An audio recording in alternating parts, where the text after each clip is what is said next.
você, muito bom dia. Está no ar a primeira edição do Mister Mengão, o seu telejornal com as notícias do Flamengo.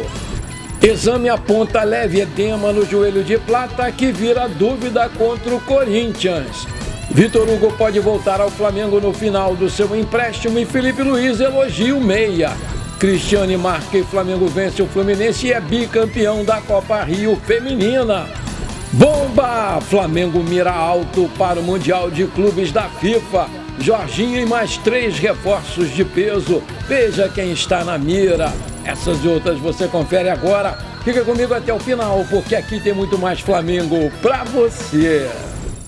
Após ser cortado da partida contra a LDU, Gonzalo Plata realizou exames médicos na tarde dessa quarta-feira e foi constatado um leve edema ósseo no joelho direito.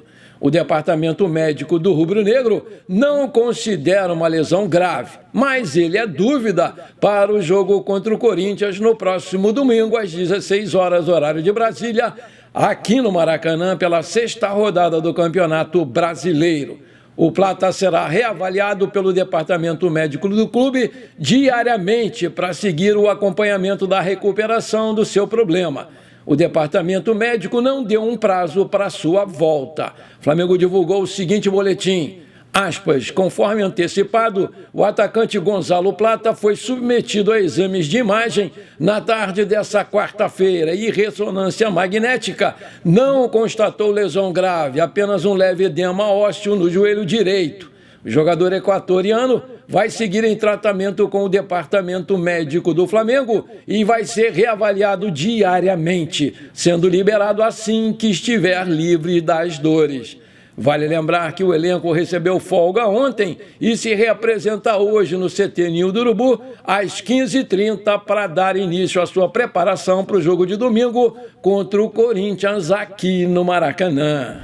O Flamengo está em busca de um meia para as próximas janelas, mas pode ganhar um reforço caseiro e conhecido para a posição. Trata-se do garoto Vitor Hugo, que está emprestado ao Göztepe e não deve ser comprado pelo clube turco, e assim voltaria em julho. O Göztepe tem prazo até o final de junho para exercer a sua opção de compra. Os valores são acessíveis e o clube turco ainda tem mais 2 meses para decidir pela compra do jogador. Se assim o fizer, o Vitor Hugo também vai precisar aceitar essa transferência. Internamente, nesse momento, o Flamengo acredita que a compra do jogador não vai ser exercida. São 2 as possibilidades de compra previstas no contrato. Uma de 8 milhões de euros, 51,8 milhões de reais na cotação atual, por 80% dos direitos econômicos do jogador. E outra de 6 milhões de euros, por 60% dos direitos econômicos. O staff do jogador acredita que podem surgir novas propostas da Europa, pois entendem que o Vitor Hugo está sendo bem avaliado e em evolução. O Vitor Hugo tem 2 gols em 29 jogos pelo Göztepe nessa temporada. Caso a compra não aconteça, o Flamengo ainda não decidiu se vai reaproveitar ou não o jogador. O técnico Felipe Luiz será envolvido no planejamento. Ele elogiou muito o Vitor Hugo em entrevista coletiva após o empate contra a LDU nessa terça-feira lá no Equador. Não é verdade que ele está fora dos planos.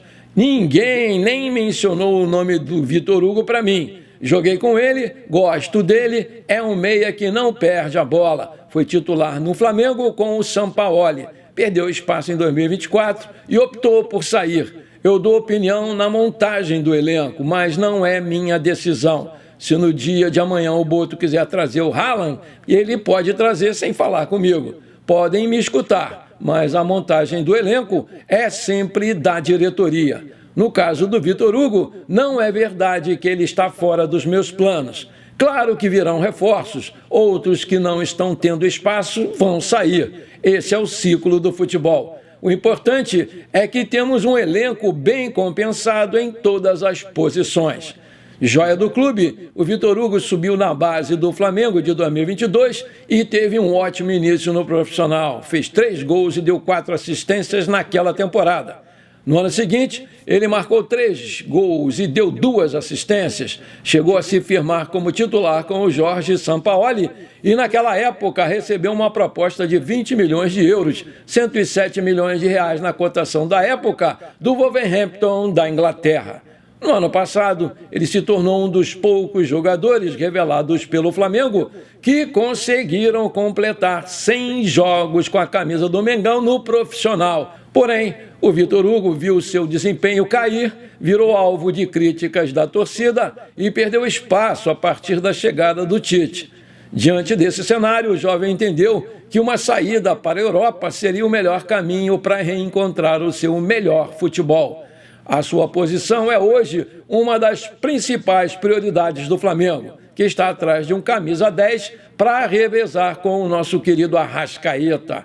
O clube analisa de 3 a 4 nomes nesse momento. Aí eu te pergunto, você acha uma boa volta do garoto Vitor Hugo? Coloca aí. Após conquistar o tricampeonato da América, o Fla Basquete voltou as suas atenções para os playoffs do NBB e se deu bem, né? No primeiro jogo das oitavas de final, o Orgulho da Nação venceu com facilidade o Caxias do Sul por 98 a 52 nessa quarta-feira no ginásio do SESI Rio Grande do Sul. Com 17 pontos, Jonathan Luz foi o grande destaque da partida.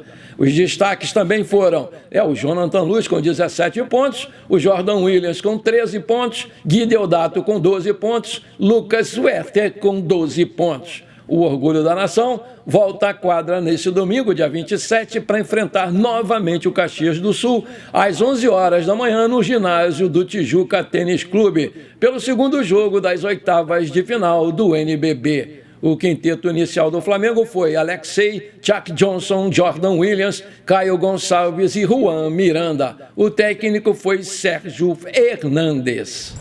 Nesse domingo, Flamengo e Corinthians voltam a se enfrentar depois do jogo da semifinal da Copa do Brasil de 2024, no qual o Flamengo levou a melhor e ficou com a classificação. O jogo vai acontecer no Maracanã às 16 horas, horário de Brasília. Na tarde dessa quarta-feira, a nova parcial de ingressos indicou que quase 41 mil ingressos já foram comercializados para o Clássico Nacional entre os dois times com as maiores torcidas do país. Diferentemente da partida contra o Juventude, a expectativa é de um grande público e que o setor norte, onde costumam ficar as organizadas do Mengão, esgote ainda hoje. A diretoria estima que 55 mil torcedores estejam presentes nesse jogo pelo Campeonato Brasileiro. Os ingressos para o jogo contra o Corinthians começaram a ser comercializados para os sócios torcedores do Flamengo na tarde da última sexta-feira, dia 18. As vendas para o público em geral começaram na terça-feira, dia 22. A comercialização é feita exclusivamente pela nova plataforma do clube, no site ingressos.flamengo.com.br. Ao acessar, ainda é possível encontrar alguns setores disponíveis. Os valores variam de R$ 100 a R$ 500 para ingressos inteiros, com opções de meia entrada entre R$ 50 e R$ 287,50. Sócios torcedores contam com exclusividade, podendo adquirir os ingressos a partir de R$ 20. Ontem, o Sub-20 do Flamengo perdeu para o Grêmio por 2-1 lá no Sul. O rubro-negro saiu na frente e criou chances, com intervenções muito boas aí do goleiro Igor e bolas na trave. Mas um gol do meio de campo foi decisivo para selar aí a virada do Grêmio, que marcou os 2 gols em menos de 10 minutos. O Flamengo entrou em campo com Léo Nanete, Daniel Salles, Iago da Mata e Gustavo, Ryan Lucas, Guilherme, Pedro Leão e Lohan, Chola e Wallace Ian. O resultado deixa o Flamengo na 5ª colocação do Brasileiro Sub-20, com os mesmos 10 pontos do Bragantino e com um jogo a mais. O time ainda pode ser ultrapassado por vários adversários que vão entrar em campo no complemento dessa rodada. A próxima partida do Flamengo no Brasileirão Sub-20 está marcada para a próxima quarta-feira contra o Internacional de Porto Alegre, ainda sem horário definido. Maravilha! Se você está curtindo esse nosso programa, então não esquece, Manda brasa agora no like para fortalecer o nosso canal. Se você ainda não é inscrito, bora lá, me dá esse prazer, me dá essa honra. Aperta o botão inscrever-se, aperta o sininho ali e pronto. Compartilhe também o programa, que é uma boa. E agora tem um novo botão aí, o Hype. Se você apertar ali, vai me ajudar bastante. É só você correr o seu comentário para a esquerda que vai aparecer o botãozão do Hype. Aperta ele, é de graça. E você vai ajudar demais a crescer o nosso canal. Valeu, muito obrigado. Com direito a gol de Cristiane, o Flamengo conquistou o título da Copa Rio Feminina na tarde dessa quarta-feira, ao vencer o co-irmão Fluminense por 2-1 em clássico disputado em Moça Bonita. A partida marcou a estreia da técnica Rosana Augusto no comando do Mengão. O campeonato é em pontos corridos, mas o Fla-Flu foi uma espécie de final, pois o jogo foi o último a ser disputado da rodada final e os dois times tinham chances de ser campeões. Com 12 pontos, o Fluminense precisava vencer por 3 gols de diferença para superar o líder Botafogo, com 15.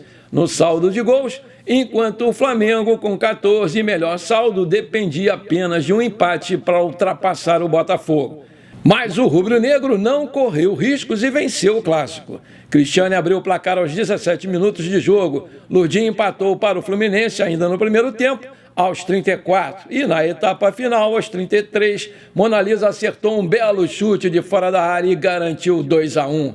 Flamengo venceu com Vivi Rosel, Fabi Simões, depois Mona Lisa, Núbia, Agostina e Jucinara. Jenny, depois Leidiane, Ju Ferreira e Gláucia, depois Vitória Almeida. Fernanda, depois Valéria Cantuário, Laíssa e Cristiane. A técnica foi a Rosana Augusto. As meninas da Gávea voltam a campo no próximo sábado para enfrentar o Juventude às 21 horas, horário de Brasília, aqui no Rio de Janeiro, no estádio Luso Brasileiro, pela 7ª rodada do Brasileirão Feminino. O Flamengo é o 9º colocado no Campeonato Nacional com 7 pontos, 9 atrás da líder Ferroviária após 6 rodadas. Produção, coloca aí os gols de ontem para a gente ver.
Para a disputa do Super Mundial de Clubes, a diretoria do Flamengo vai buscar, além do Jorginho, pelo menos mais 3 contratações, de acordo com informações do portal Gavia News.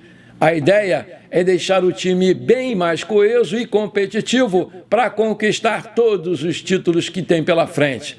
Além do Jorginho, que já está praticamente fechado, inclusive o clube inglês já está contratando um substituto, e é o desejo máximo do presidente BAP para essa próxima janela, o Flamengo ainda deve contratar um ponta, um meia armador e um zagueiro. Tudo deve ser fechado antes mesmo da competição internacional ter início. Para o setor defensivo, o nome que agrada a atual gestão é o do Vitão, zagueiro do Internacional, que já trabalhou com o Boto no Shakhtar Donetsk da Ucrânia. O dirigente é fã do profissional e gostaria de contar com seus serviços para a sequência da temporada. E o Vitão já demonstrou o seu interesse em jogar no Flamengo no começo do ano, quando houve aí a primeira movimentação para sua contratação, que não aconteceu. Para o meio de campo é Júlio Enciso, o paraguaio de 22 anos do Brighton da Inglaterra, que é uma das opções para substituir o Arrascaeta. Mas o jogador tem o desejo de continuar na Europa e o Porto de Portugal está em negociações avançadas para contratar o meia armador. Na ponta, Marino Inestrosa, do Atlético Nacional de Medellín, vem sendo acompanhado de perto pelo scout do Flamengo e surge como uma grande possibilidade para a próxima janela de transferências, mas até o momento não foram abertas as negociações. Há muitos outros nomes na prancheta do José Boto e, à medida que o Super Mundial de Clubes da FIFA se aproxima, o Flamengo vai colocando em prática o plano de se reforçar e outras opções estão sendo muito debatidas para o setor ofensivo. Bom, por enquanto foi isso. Eu espero que você tenha gostado do nosso programa. Muito obrigado de coração por você ter ficado comigo até aqui. Um grande abraço e bora ser feliz. Pra cima deles, Mengão!